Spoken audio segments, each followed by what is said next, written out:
You're watching Cape Media News, brought to you by Cape Media Center. Tonight on Cape Media News, a look at the annual town meetings. Plus, a local nonprofit receives a federal grant. And a look back at this week in sports. These stories and more are coming up next on Cape Media News.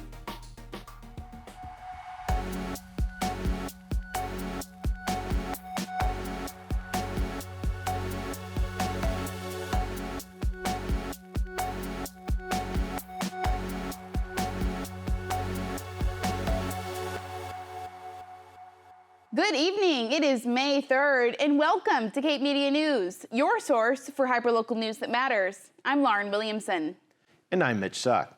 Our top story tonight is all about town meeting. It's everyone's favorite time of year again, and the Mid-Cape warrants are set and ready to be voted. Yarmouth is the first up to hold their meetings and did so on Tuesday night at the DY Intermediate School.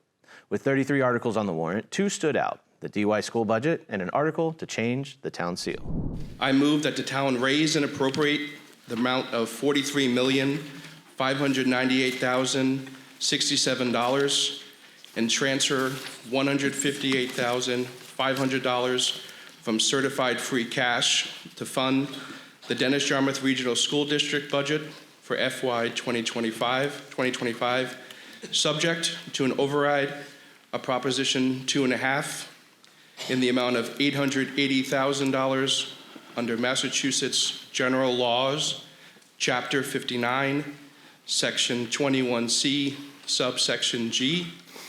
Total certified budget FY 2025, $43,756,567. The motions are made and seconded. Select Board? Recommend 5-0. Finance Committee? Finance Committee recommends 5-0. I believe you have a presentation? No? Okay. Any questions or comments? I would like to have the Finance Committee explain to us why they voted unanimously in favor of this budget. The original budget that was presented by the school district was substantially larger. And as a result of the tri-effort by the town of Yarmouth, the town of Dennis, and the school board, we mutually agreed to a 3-year step-down process that would help the school district move from the situation that we found ourselves in at the beginning of the budget cycle to a more tenable short-term solution. And this is a multi-year project.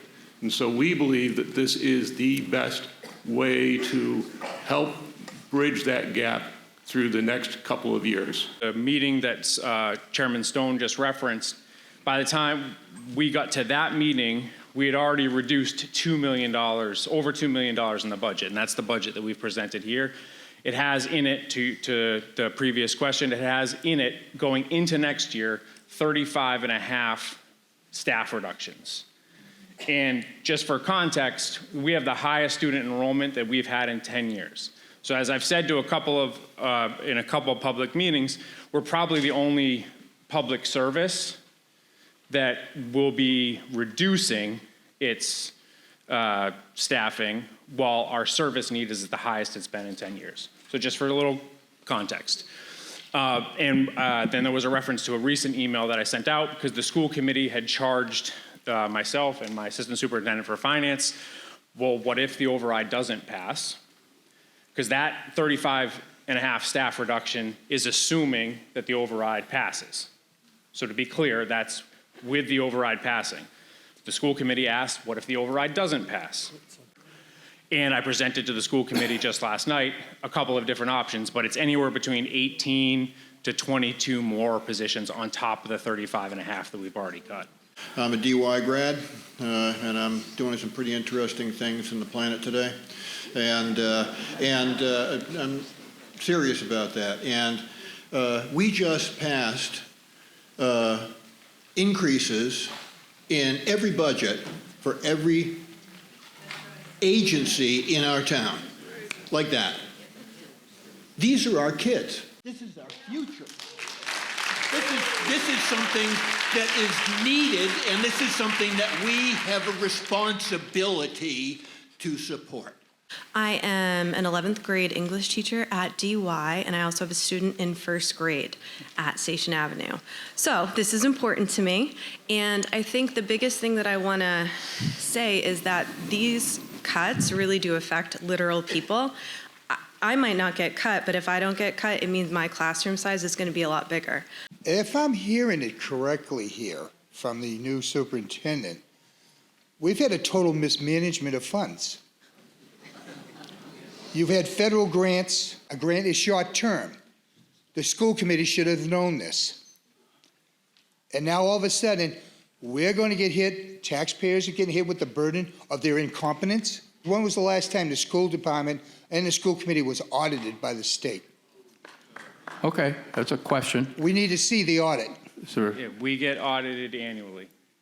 And you're going to make that public instead of... It's a public document. It gets presented at school committee meetings as It part should of be- public record. That should be put on your Facebook page. Okay. Because people have called to get the audit and had a tough time in the past. We have a motion that's been seconded for the DY school budget of $43,757,567. All in favor, please raise your cards and say aye. Aye. All opposed? No. Okay. The motion carries with a couple of opposition.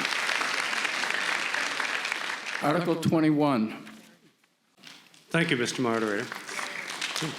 I move Article 21 is printed in the warrant with the following amendment: to insert the phrase quote, which reflects the sacredom of Ayano, end quote, after the word Matikes in the article, and to insert the phrase, quote, sacred to the Wampanoag Nation after the phrase white pine tree. Do we have questions? Bob, I appreciate all your work of your committee. However, I would have proposed that we corrected our seal, not change it. And I think our Native Americans should still be on our seal. It's their history. We took their land. We're here almost 400 years, and I still think that we should have the Native American in the center. Thank you. I hate change.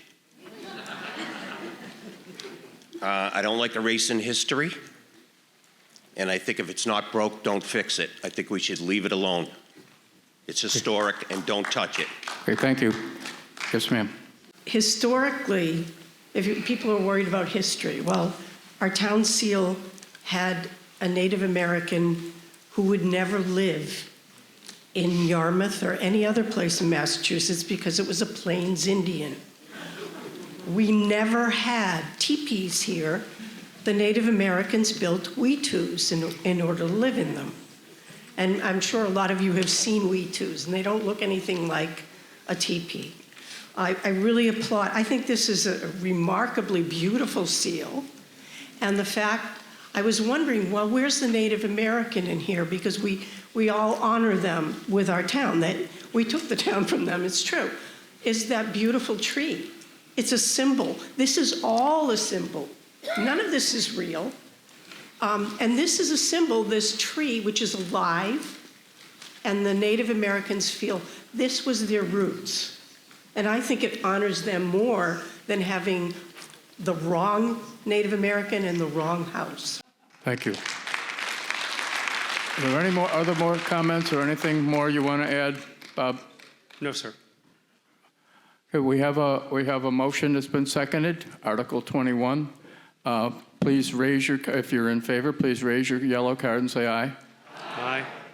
Opposed? The motion carries.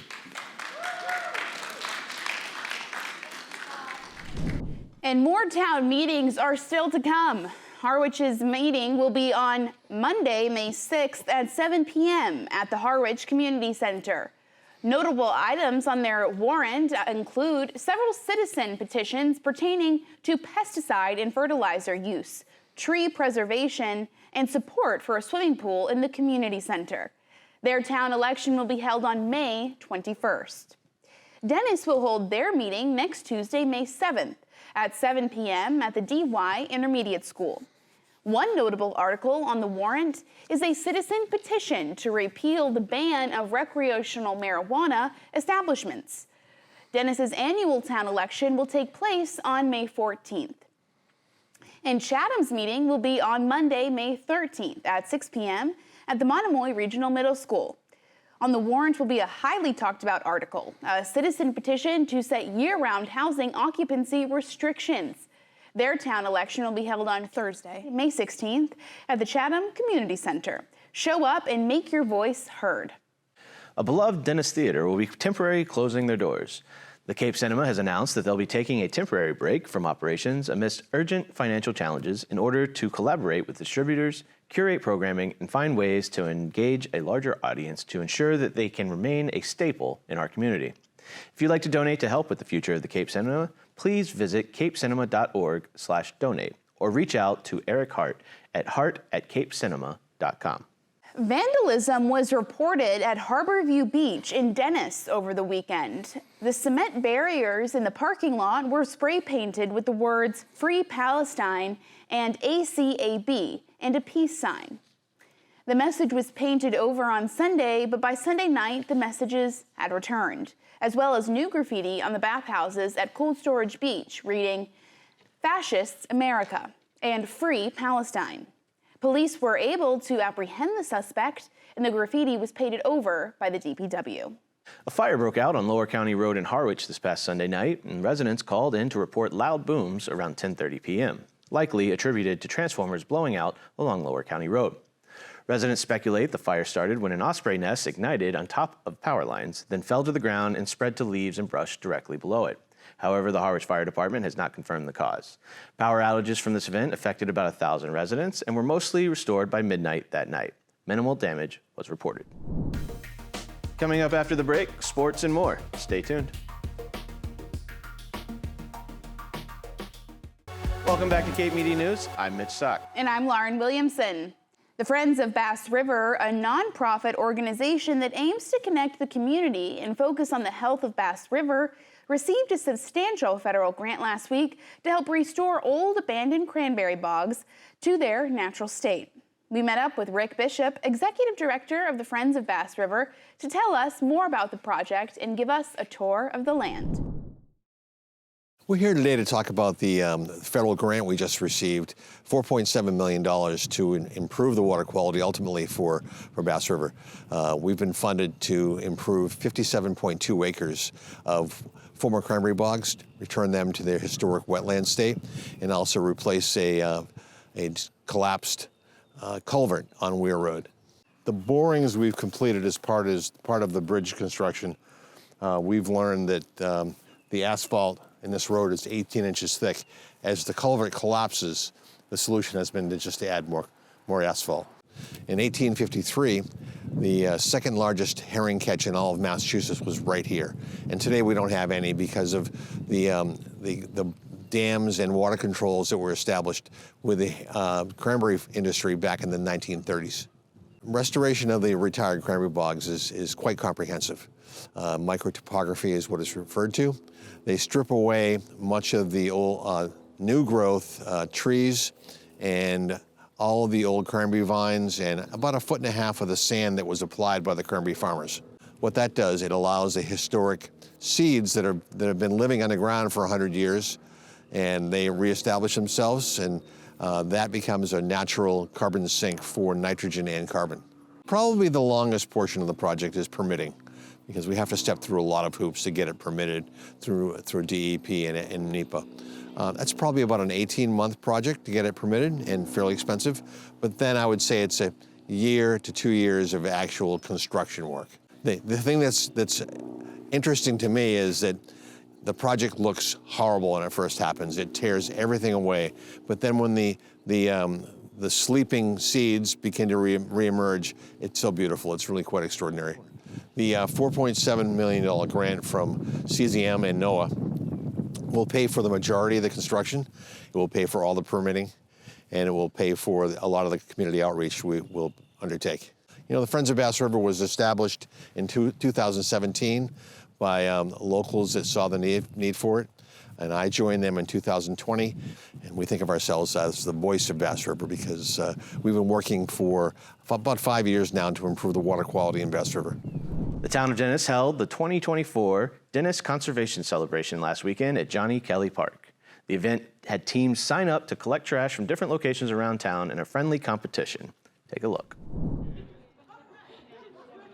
So this is the Dennis Conservation Celebration. It's an annual town-wide litter cleanup event that normally draws between 100 and 150 volunteers from around the town to go to different areas of town to clean up all sorts of trash and litter. They come back and we have a nip competition and all sorts of fun activities, free food for everyone involved.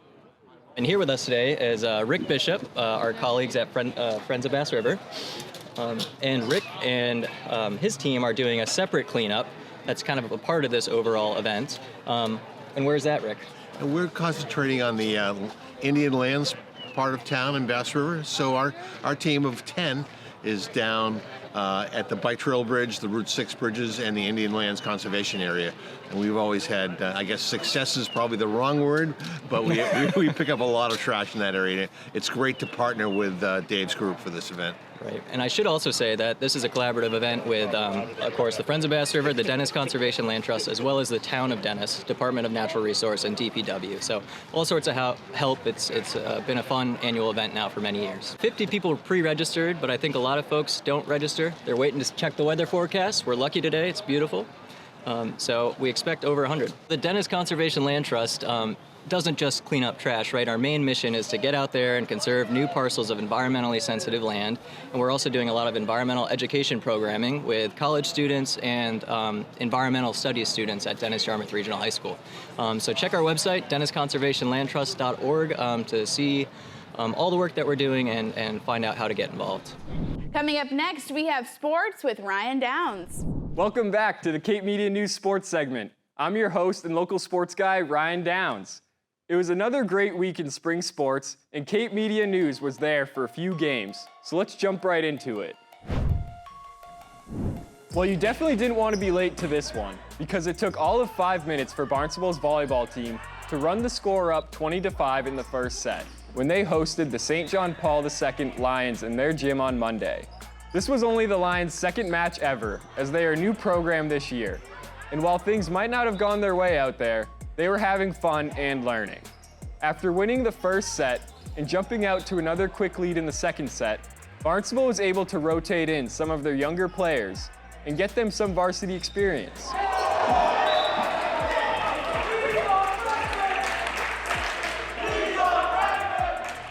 While the scoring never ceased for Barnstable, the Lions never got down on themselves and managed to get some good reps in and establish some chemistry of their own. The match ended with Barnstable winning 3-0 and improving their record to 6-3. Due to field conditions, the Nauset and Barnstable softball and baseball game were moved from Nauset to Barnstable on Wednesday night. So we went back to Barnstable High School as there is a bunch of other varsity sports taking place. The baseball game was an exciting one filled with action. Nauset entered the game on an 8-game win streak and a record of 9-1. And Barnstable had a Cape and Islands League second best record of 7-2.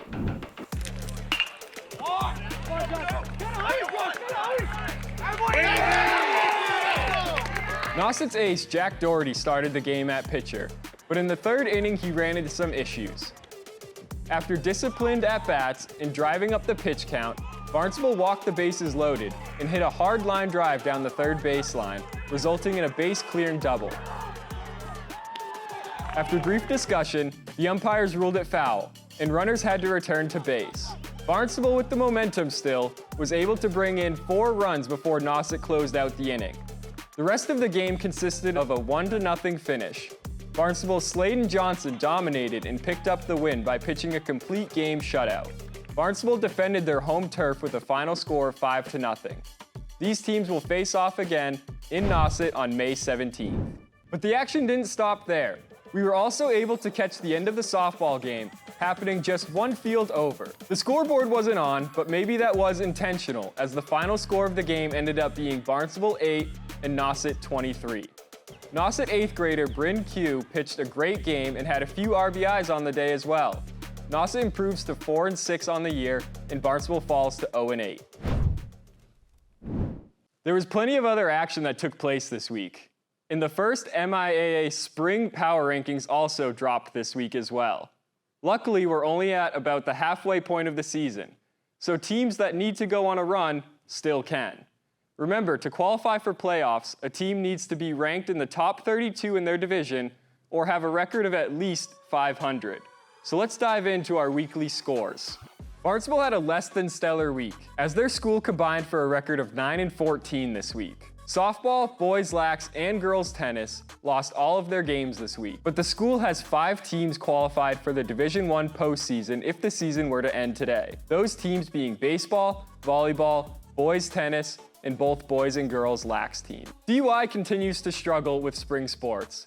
They combined for a total of 2 wins this week and 18 losses. The 2 wins came from the baseball and the girls lax team, both against Martha's Vineyard. Through all the adversity, DY teams that currently qualify include baseball, girls lax, and boys tennis. Monomoy continues to dominate the competition, combining for 11 wins and 3 losses this week. The baseball, softball, boys tennis, and golf team all went undefeated this week. There are 9 sports that are included in the MIAA Power Rankings. Monomoy would qualify today for all 6 of their Division IV sports that fall under the categories: baseball, softball, boys and girls lax, and boys and girls tennis. And Nauset can't complain with the week they had. They finished with 13 wins and 8 losses. The boys and girls track teams, along with golf and sailing, went undefeated this week. All of Nauset's athletics are considered Division III competitors. Their baseball, boys and girls lax, and boys and girls tennis all would qualify if the season ended today. And that's it for this week's sports update. Back to you, Lauren and Mitch. Thank you for joining us this evening. If you have a story that you would like to see covered, send us an email at newstip@capemedia.org. And tune in every week for more hyperlocal news that matters on Channel 26, Apple TV, Roku, and Fire TV. Be sure to follow us on all of our social media, including Facebook, YouTube, and TikTok. For Cape Media News, I'm Lauren Williamson. And I'm Mitch Sock.